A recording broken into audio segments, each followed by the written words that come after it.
سورت بقرہ ہی کے اندر آخری جو 2 آیات ہیں جن کی پہلے آپ کے سامنے فضیلت رکھی کہ آسمان سے ایسا فرشتہ لے کے آیا جو کبھی نہیں تھا اترا.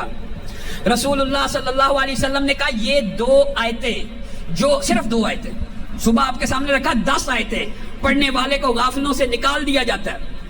اگر صرف 2 آیتیں پڑھ لے صرف 2 آیتیں صحیح حدیث کے الفاظ ہیں یہ 2 آیتیں ساری رات کے لیے اس کو کفایت کر جائیں گی.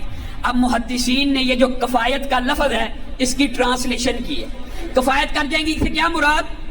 محدثین نے لکھا مراد یہ ہے ایک بندہ ہر روز رات کو تہجد پڑھتا تھا, ایک بندہ ہر روز رات کو کئی 100 آیات کی تلاوت کرتا تھا, ایک بندہ ساری رات اتنے سپارے پڑھتا تھا.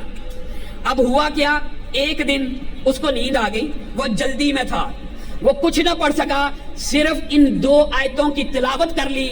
یہ آیتیں اس کو کفایت کر گئی کہ اس کے نامہ اعمال میں ساری رات کا قیام لکھ دیا جائے گا, جتنے وہ سپارے پڑھتا تھا لکھ دیے جائیں گے, جتنا وہ عمل کرتا تھا لکھ دیا جائے گا.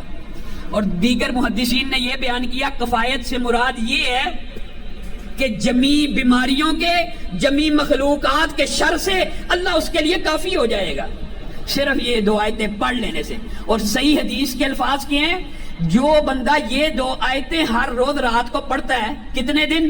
صرف 3 دن. سورت بقرہ کی روایت تھی 40 دن, سورت ہے بھی بڑی, 40 دن جس گھر میں تلاوت ہو اگر آپ نہیں کر سکتے آپ اس کو گھر میں لگا لیں.